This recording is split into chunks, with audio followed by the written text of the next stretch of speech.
देखो यार, अगर तुम लोग एईडब्ल्यू और एनजेपीडब्ल्यू के फैन हो तो ये वीडियो तुम्हारे लिए होने वाले गए, क्योंकि एईडब्ल्यू कंपनी के एक चैंपियन ने एनजेपीडब्ल्यू में कॉन्ट्रैक्ट साइन कर दिया है मर्सिडीज मोन के नेक्स्ट ईयर टोक्यो डोम में कम्पीट करने को लेकर। मोन का काफी बड़ा स्टेटमेंट आ रहा है।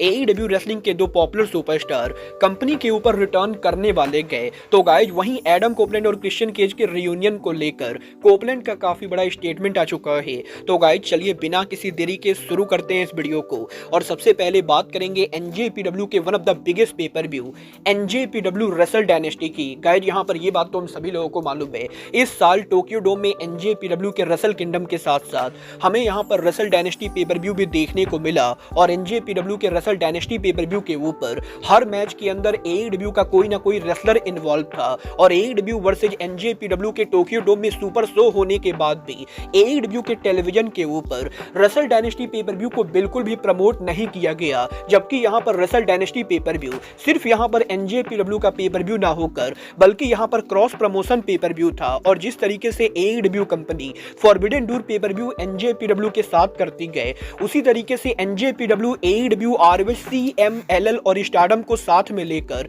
क्रॉस प्रमोशन पेपर व्यू कर रही थी। और बाकी कंपनीज के द्वारा एनजेपीडब्ल्यू के रेसल डायनेस्टी पेपर व्यू को प्रमोट तो किया गया, बट एईडब्ल्यू ने उनके टेलीविजन के ऊपर एनजेपीडब्ल्यू के इस पेपर व्यू को बिल्कुल भी प्रमोट नहीं किया। और अब यहां पर इसका रियल रीजन सामने आ रहा है।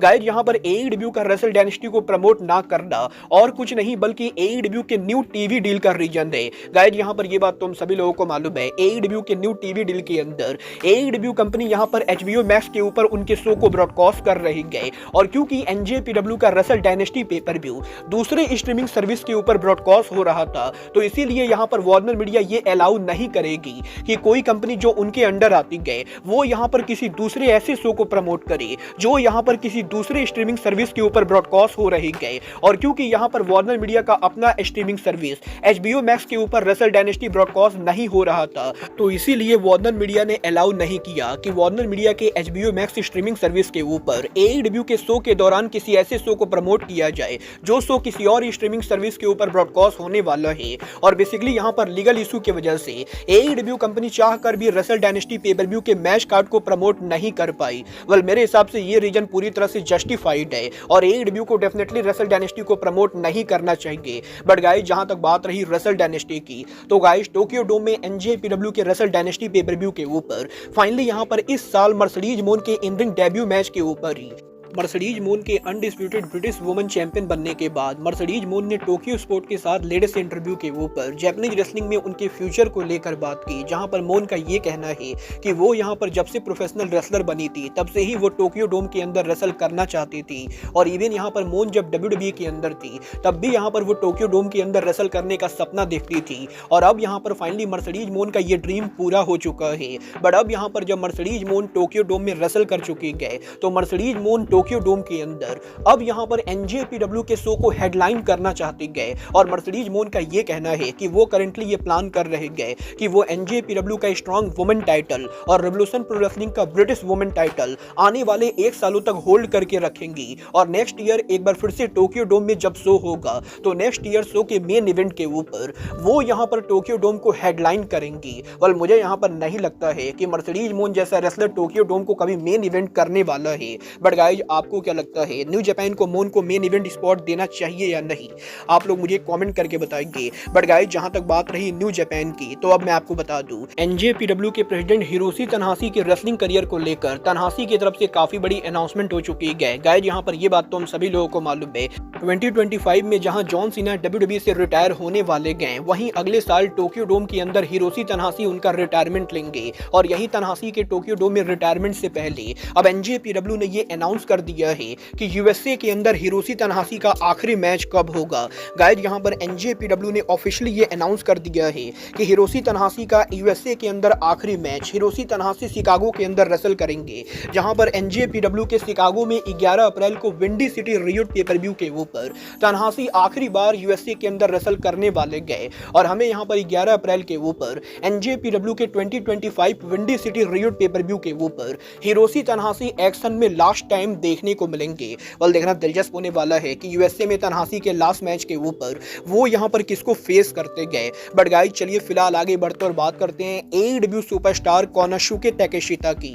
वल बात करें अगर यहाँ पर ताकेशिता की तो गाइस ये बात तो हम सभी लोगों को मालूम है, ताकेशिता करंटली एईडब्ल्यू के इंटरनेशनल चैंपियन है। बट इसके साथ साथ टोक्यो डोम के अंदर हमें यहाँ पर ताकेशिता एनजेपीडब्ल्यू के नेबर ओपन वेट चैंपियन बनते हुए दिखाई दी गई। और यही ताकेशिता के एईडब्ल्यू और एनजेपीडब्ल्यू दोनों में टाइटल जीत जाने के बाद ताकेशिता ने एक बड़ी अनाउंसमेंट कर दी गई। गाइस यहाँ पर टोक्यो डोम में ताकेशिता के चैंपियन बनने के बाद कोनोसुके ताकेशिता ने ये अनाउंस कर दिया है कि वो यहाँ पर दुनिया के पहले ऐसे रेसलर बने गए जो यहाँ पर वर्ल्ड की 3 of the biggest company NJPW, AEW और डीडीटी प्रो रेसलिंग के साथ ऑफिशियली कॉन्ट्रैक्ट के अंदर है। और गाइस यहाँ पर ताकेशिता तो वैसे भी पहले से डीडीटी पर रेसल करते थे, बट हाल फिलहाल में ताकेशिता ने एईडब्ल्यू के परमिशन से डीडीटी रेसलिंग के साथ कॉन्ट्रैक्ट साइन किया। और अब यहाँ पर टोक्यो डोम में टाइटल जीत जाने के बाद एनजेपीडब्ल्यू ने भी ऑफिशियली ताकेशिता को कॉन्ट्रैक्ट में साइन कर लिया है। और ताकेशिता इकलौते एक ऐसे रेसलर है जो आज के टाइम के ऊपर 3 मेजर कंपनीज के कॉन्ट्रैक्ट के अंदर है। और Takeshita AEW, NJPW and DDT wrestling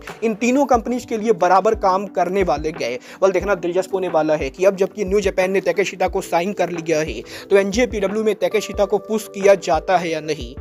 but guys चलिए फिलहाल आगे बढ़ते और बात करते हैं एईडब्ल्यू के लूचा सुपरस्टार रूस एंड्रालिस्को की। गाइस यहाँ पर ये बात तो हम सभी लोगों को मालूम है, लंबे टाइम से एईडब्ल्यू के टेलीविजन के ऊपर हमें यहाँ पर एलएफआई के मेंबर रूस और उनके ब्रदर डालिस्को देखने को नहीं मिले गए। और लंबे टाइम तक एईडब्ल्यू से गायब रहने के बाद अब इस हफ्ते सोशल मीडिया पर रूस ने उनके ब्रदर डालिस्को के साथ पिक्चर को शेयर किया है। और रूस यहाँ पर पिक्चर को शेयर करते हुए सोशल मीडिया पर ट्वीट करके ये लिखते गए कि ये दोनों जल्द यहाँ पर टीवी पर वापस आ रहे गए। और रूस ने डायरेक्टली ये हिंट कर दिया है कि किसी भी समय के ऊपर एईडब्ल्यू के टेलीविजन पर रूस और उनके ब्रदर रिटर्न कर सकते गए। वल देखना दिलचस्प होगा कि एईडब्ल्यू के ऊपर रूस यहां पर जब रिटर्न करते गए तो वो किसी स्टोरी लाइन के अंदर जाते गए। बट गाइस जहां तक बात रही रिटर्न करने की तो guys rated R superstar Adam Copeland के एईडब्ल्यू पर रिटर्न करके एफटीआर से टीम अप करने के बाद अब यहीं एडम कोपलैंड के लेटेस्ट इंटरव्यू के ऊपर एडम कोपलैंड ने उनके फ्यूचर प्लान को लेकर बात की, जहां पर कोपलैंड का यह कहना है कि जब वो एईडब्ल्यू कंपनी के अंदर आए थे उस समय वो 2 लोगों के साथ टीम अप करना चाहते थे, जिनमें से पहले तो एफटीआर थे और अब यहां पर कोपलैंड एफटीआर के साथ टीम अप कर चुके गए। बट इसके अलावा डेफिनेटली एडम कोपलैंड के real life tag partner Christian Cage भी एक ऐसा बड़ा नाम है जिसके साथ कोपलैंड एईडब्ल्यू के टेलीविजन पर टीम अप करना चाहते गए। बट अभी तक एईडब्ल्यू के अंदर एडम कोपलैंड को क्रिश्चियन के साथ टैग टीम में काम करने का मौका नहीं मिला है। बट कोपलैंड ये होप कर रहे गए कि उनके करियर के ओवर होने से पहले वो एईडब्ल्यू के अंदर क्रिश्चियन केज के साथ एक बार टैग टीम के तौर पर काम कर सके। वाल आप यहां पर क्रिश्चियन केज एडम कोपलैंड को एईडब्ल्यू में टैग टीम के तौर पर देखना चाहोगे या नहीं, आप लोग मुझे कमेंट करके बताएंगे। बट गाइज अब आज के इस वीडियो में बस इतना ही, मैं मिलता हूं आपसे अपने अगले वीडियो में। बट गाइज तब तक के लिए good bye, good night and bang.